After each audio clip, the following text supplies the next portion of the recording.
The secret is out. Canada sucks and nobody wants to live here. So much so that I just had to watch a video of a European telling us how much Canada sucks. That's how bad it's gotten. The Europeans are coming to our faces and telling us it sucks. I do have a piece of good news. There is no Trudeau footage in this video, I believe, which is great. We won't be talking about him or having to listen to him talk today. It's a bit of a break, but I'm going to have to reference him because a lot of the problems discussed in this video are directly related to the Liberal policies and what they're doing to Canada, because some of it is ongoing, some of it we can't blame them for, but a lot of it we can. Let's get into it. When people are asked to choose where they would consider moving to, Canada is almost always at the top of the list. With a reputation of being safe, stable, and prosperous, and having high-quality services, strong economy, and well-functioning government, it seems like one of the few countries where you can both make good amount of money and maintain a good quality of life. Except that according to many Canadians, that's not true, and actually couldn't be further away from reality. According to polls, 2/3 of Canadians think that everything in the country is broken, and they feel deeply pessimistic about the economic situation and their quality of life. But what's going on? Why do Yeah, I mean, I see your guys' comments. I try to read as many as I can. It's hard to keep up, but thank you guys for the comments. I appreciate it. And I know from what the conversations that I have, what you guys are saying, what my personal experiences are, it feels like almost every single service, every single thing we are involved with is either broken or stretched to the edge of breaking. So Canadians feel so overwhelmingly unhappy with the state of their country and how bad it all really is? This is the dark side of Canada. But before we analyze what's going on, let's dig a little deeper into how people in Canada are actually feeling. Because while the general stereotype is of Canadians as happy and cheerful, the mood in the country at this point Because while the general stereotype is of Canadians as happy and cheerful, the mood in the country at this point could not be any more different. Surveys show that over half of Canadians are angry about the way that their country is managed, and 2/3 think that Canada is deeply broken, and they're worried about the economy, and about being able to even afford their everyday needs. And other data confirms this mix of depression, anger, and pessimism. Most Canadians are dissatisfied with their own country, and they feel that their lives used to be a lot better, and that the services in Canada have gotten significantly worse. And whichever poll or survey you pick, the picture is basically the same and not pretty. Canadians feel more You know, I don't know who could, if you ask somebody and you say objectively, do you think Canada is better now than it was 10 years ago? And they say, yes, Canada is better. There's either a foreigner and didn't live here 10 years ago, or they're lying. Concerned and negative about their economy and their personal quality of life than people in almost any other developed country. And the overall sentiment of how people feel about Canada is worse than at any point in recent history. And while Canada still has high rates of immigration, even the immigrants are not really buying the Canadian dream anymore, as studies show that an increasing number of immigrants choose to voluntarily leave Canada due to dissatisfaction with the quality of life and economic opportunities. But that's big, but another thing that's big is Canada is so easy to get into right now. It's wildly easy to get into. So a lot of immigrants are coming to Canada, using it as a stepping stone to try and get to America. So they use all our services, abuse our system, and then get out without us actually gaining anything productive from it, really. what's happening in Canada that could be making people feel this way? Well, even though the country has a reputation for being almost perfect, at a closer look, this image starts to unravel pretty quickly. So here's what's going on.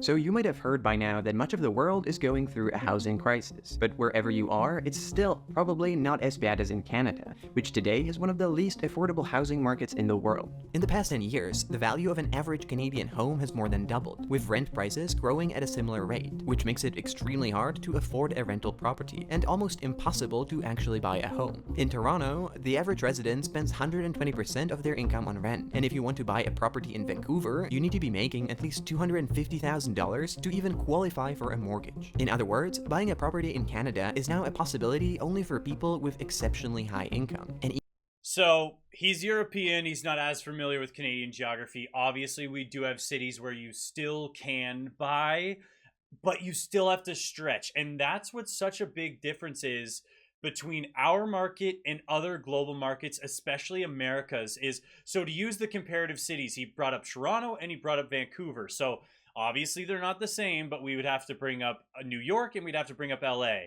If you compare New York and LA to Toronto and Vancouver, it seems like, yeah, both cities are going to be wildly unaffordable and you can't buy a house in either one unless you're making a ton of money. But the difference is, all across Canada, prices have gone nuts and it's unaffordable. Where I can drive to Akron, Ohio in 6 hours and still buy a house for 80 grand. And that's what the big difference is. Yes, Canada has some less expensive cities from Toronto and Vancouver, but we don't have any cities where it's like, yes, that's an affordable city where if you're just making average money, you can move there and buy a house easily. Where America still has hundreds, thousands of markets where you can still go making average income and buy a house. Like I just used Ohio, but you can go to Oklahoma, you can go to Alabama, you can go to all these places where you can still get a house affordably with average wages. And that is a wild difference. Canada, coast to coast, has gotten so much more expensive that even though prices are lower in some cities, you're still stretching to get in. Even they struggle to afford the incredibly high mortgage payments, which is why Canada has the highest household debt of all of the G7 countries, and why its situation No, Trudeau said we're the best in the G7. has been described as the largest housing bubble of all time. But why did housing become so insanely unaffordable? Well, there is a strong demand for housing as Canada has a quickly growing population due to the fact that it accepts 500,000 immigrants per year, and so it simply needs more homes. But See, and even that is funny because we accept 500,000 immigrants. That's of the actual immigration goal for like their direct PR number, I believe. But that would not actually include any of, the foreign students, the temporary people, all the, because we brought in 1.3 million in 2023. That's not 500. But a growing population wouldn't have to be an issue. The real problem is that Canada is completely failing at building enough homes to house all these new people. As in many other countries, the housing policies in Canada are controlled by local city governments, and they have been reluctant to allow construction of more homes, as that would depreciate the price of properties that are already there. Having fewer homes means that their price keeps going up, which is great for the homeowners, who are also potential voters. And so local politicians are not addressing this issue to avoid upsetting their current constituents. I don't totally agree with that. Like, so I agree that the municipalities are absolutely making it difficult to build. But the worst thing is a NIMBYism from like, well, I'm not going to have a fourplex in my area and I don't want people building behind me and all that stuff. That's the level of NIMBYism we're seeing. When it comes to a voting perspective, siding with homeowners is usually the worst way to go. It's often, especially in Ontario and across Canada, they always lean towards renters first. So that just goes to show what this smelly European knows. Even though it makes housing unaffordable for everyone else. Add a constantly increasing population, and the fact that Canadian real estate has traditionally been a popular safe investment choice for rich foreigners, especially those from Asia, looking for a place to park their cash, and you have a housing nightmare. But it doesn't stop here, because housing is by far not the only thing in Canada that's extremely expensive. Surprisingly, Canadians pay more than almost anyone in the world for a number of common things, like groceries, banking fees, cell phone charges, or air travel. The cost of fuel in Canada is a lot more expensive than in the US, while the cost of healthcare on the other hand, a lot more expensive than in Europe. And this is not an accident, but instead it's a direct consequence of the Isn't it so funny that Canada has the potential to be one of the number one oil producers in the world? We're not. We have the potential to be so. And we have some of the highest oil prices in the world as well. Maybe not in the world, but certainly way higher than America and other countries.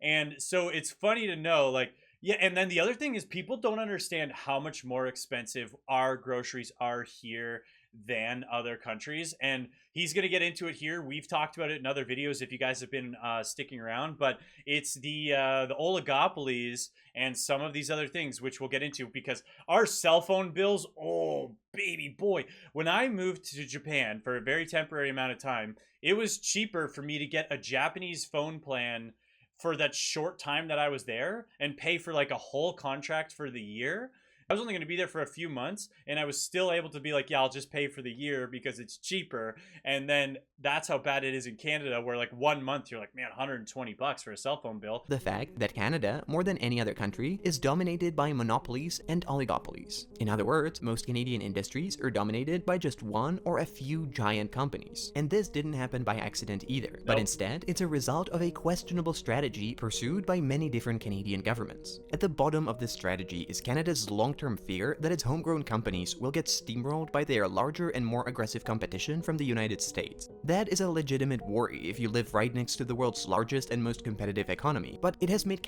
Okay, I want to get into this, but I want to make sure. So this problem in particular is bigger than Trudeau. This is a systemic Canadian problem that we've had with oligopolies for years. They've been promoted, protected, everything like that. That's always been a thing in Canada. So Trudeau is to blame for immigration, absolutely. He is a psychopath when it comes to that. With his spending, the carbon tax, don't forget to buy your shirt down below. It is linked. I am a real estate agent as well in Ontario. But the point is, Trudeau can be blamed for so many of these issues, especially the healthcare one.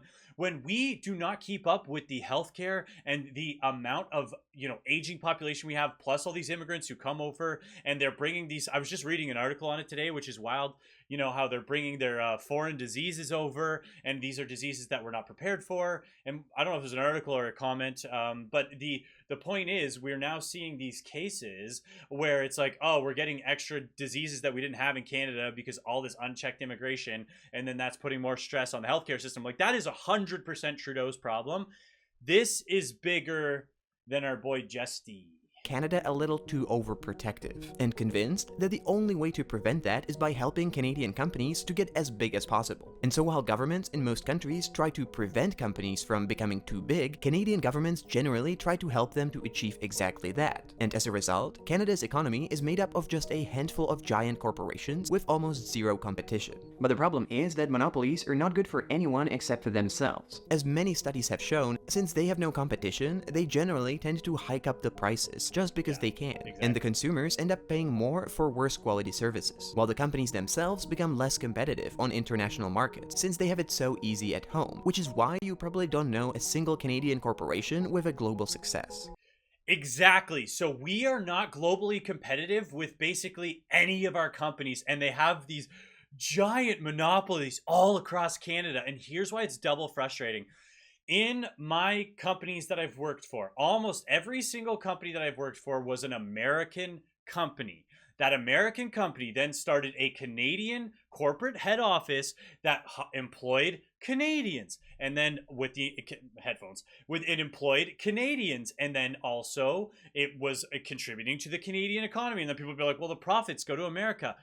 Do you think that these monopolies and oligopolies are putting their profits back in Canada? Or do you think that they have tax shelters protecting them anyways, and they're not really paying that much taxes? Like, so knowing that these giant corporations, which are boxing out foreign competition and all of that, like, oh, but they hire Canadians. These American companies come in and hire Canadians. They treat us well. They have to use our level types of benefits and all these things. So it's so frustrating that we have these non-globally competitive companies having Canadians basically chained down with lack of choice when we should have way more competition here. But as a result, our government protects these companies through corporate lobbying and all that traditional stuff.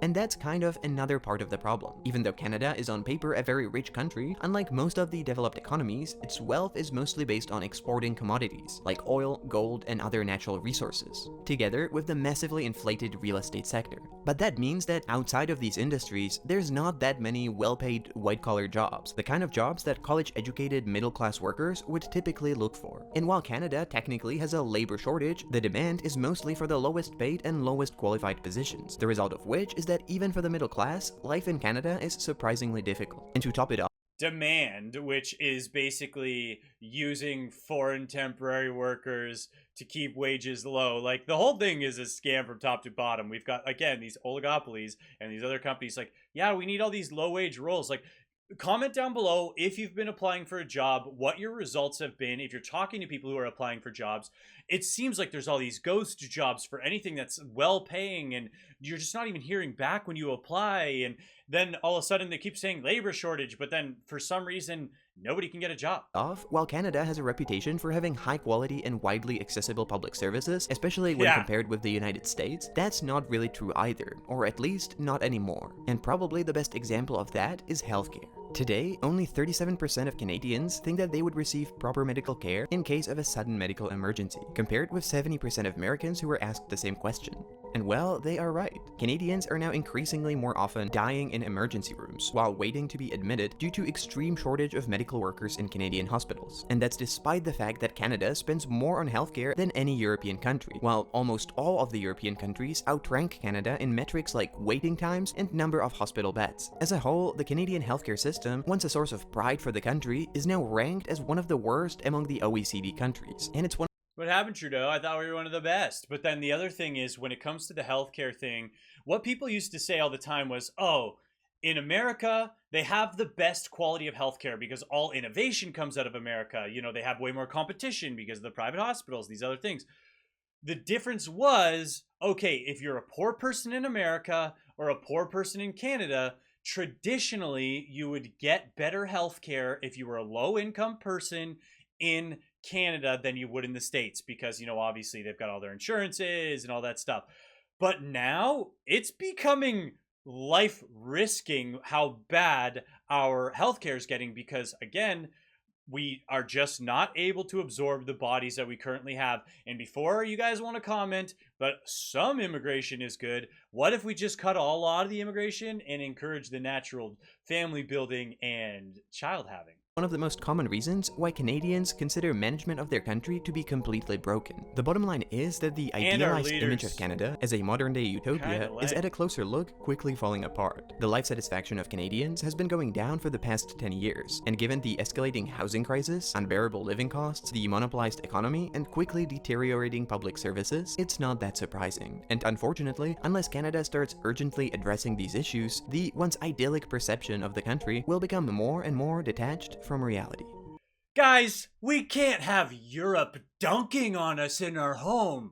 We've got Trudeau, that jive-ass turkey, running our country into the ground, and we're going to let these Europeans make fun of us? No way. Axe the Tax, buy the shirts down below. My link is also there. I'm a real estate agent in London, Ontario. Thank you guys so much for watching, commenting, everything. I try to do my best to comment to you guys when I can. Like I said, it's hard to keep up, but I do appreciate it, and I see your stuff. So thank you, and have a great rest of your day.